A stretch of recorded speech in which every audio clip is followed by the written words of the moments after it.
Hello बच्चों, let's read this question.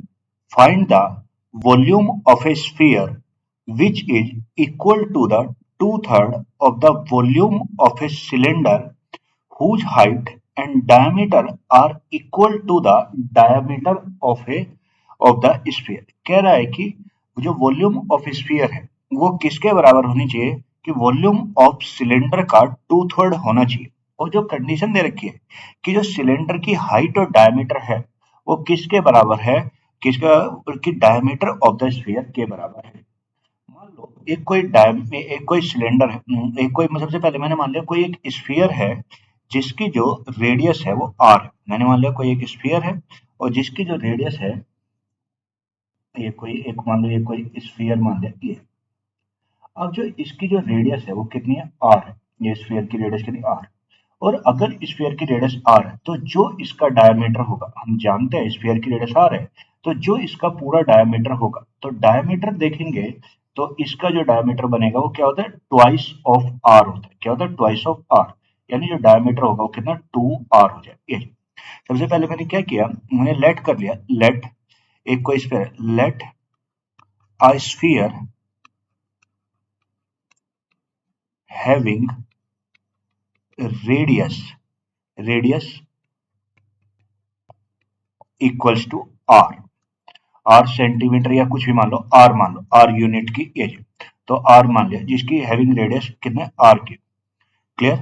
अब देखो उसने हमें ये तो बोल मैंने मान लिया. अब उसने बोला है कि जो ये है ना, जो ये एक सिलेंडर भी है जिसकी जो हाइट है और जो डायमीटर है वो किसके बराबर है, डायमीटर ऑफ द स्फीयर के बराबर. अब ये बताओ अगर अब एक सिलेंडर आ गया, अब मैं बात करूं एक सिलेंडर की. ये मान लो कोई एक सिलेंडर है. क्लियर. तो अगर ये सिलेंडर है और जो इसकी हाइट है, हाइट है वो भी किसके बराबर है टू आर के बराबर है डायमीटर ऑफ स्फीयर की. यानी हाइट जो है वो कितनी डायमीटर. तो अगर हाइट मेरी डायमीटर के बराबर है, डायमीटर ऑफ स्फीयर, तो हाइट किसके और डायमीटर ऑफ स्फीयर था कितना टू आर. तो उसने बोल दिया जो एच है वो मेरी किसके बराबर टू आर के बराबर है. और दूसरी कंडीशन क्या दी है, जो इस ये सिलेंडर इसका जो डायमीटर है, मतलब इसका भी जो है डायमीटर है वो भी किसके बराबर टू आर के बराबर. तो अगर इसका डायमीटर भी टू आर है तो इसकी जो रेडियस होगी, डायमीटर इसका भी टू आर है, तो जो इसकी रेडियस होगी, हम जानते हैं डायमीटर का आधा क्या होते हैं रेडियस होते हैं. तो टू आर को जब टू से डिवाइड करूंगा तो जो इसकी रेडियस आ जाएगी वो भी कितनी आ जाएगी आर.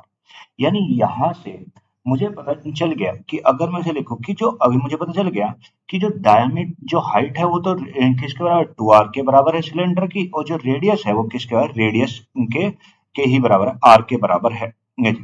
तो यहाँ से पता चल गया जो हाइट. अब देखो जो हाइट आई वो मेरी किसके बराबर आ गई, हाइट आ गई टू आर के बराबर. और जो रेडियस है, रेडियस ऑफ के स्फीयर, जो रेडियस ऑफ स्फीयर है, स्फीयर किसके बाद रेडियस ऑफ सिलेंडर, ये दोनों बराबर है. Radius of sphere equal to radius of cylinder और वो किसके बराबर है आर के बराबर. आर क्या रिप्रेजेंट कर रही है, रेडियस को रिप्रेजेंट कर रही है. अब अगर हम बात करें उसने बोला वॉल्यूम ऑफ स्फीयर की बात करते. अगर मैं बात करूं वॉल्यूम ऑफ स्फीयर, अब देखो वॉल्यूम ऑफ स्फीयर होता कितना है, volume of sphere, volume of sphere होता है फेयर होता है टू बाई थ्री पाई. और क्या होता है रेडियस का वॉल्यूम ऑफ स्फीयर होता है four by three pi. Radius का क्या होता है, रेडियस का क्या भाई क्यूब. ये होता है 4/3.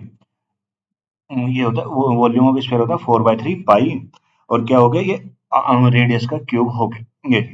अब बात करते हैं वॉल्यूम ऑफ सिलेंडर. अब देखो वॉल्यूम ऑफ सिलेंडर, तो वॉल्यूम ऑफ सिलेंडर कितनी होते हैं भाई, वॉल्यूम ऑफ सिलेंडर होता है कितना, वॉल्यूम ऑफ सिलेंडर कितना पाई आर स्क्वायर एच होता है, पाई आर स्क्वायर एच. अब देखो अगर मैं यहाँ से सबसे पहले हम वॉल्यूम ऑफ स्फीयर निकालूं तो वॉल्यूम ऑफ स्फीयर कितने आ जाएगी भाई 4/3. पाई तो पाई रहेगा पाई, और रेडियस कितनी थी आर थी, ये जी, तो ये होगा आर का क्यूब. ये हो गया जी, ये आ गया वॉल्यूम ये. अब अगर मैं बात करूं तो अगर मैं रेडियस वो वॉल्यूम ऑफ सिलेंडर निकालूं तो क्या होता है पाई तो पाई रहेगा पाई आर स्क्वायर. तो आर कितना है, इसकी भी रेडियस आ रही है तो आर स्क्वायर और इंटू एच. एच की अगर बात करें तो कितना है, एच कितना है टू आर के बराबर है, टू आर. अब देखो ये आ गया, अब ये तो मेरा बन गया, तो इसे हम क्या लिखते हैं टू, ये हो गया टू पाई आर क्यूब हो गए, 2 पाई आर क्यूब।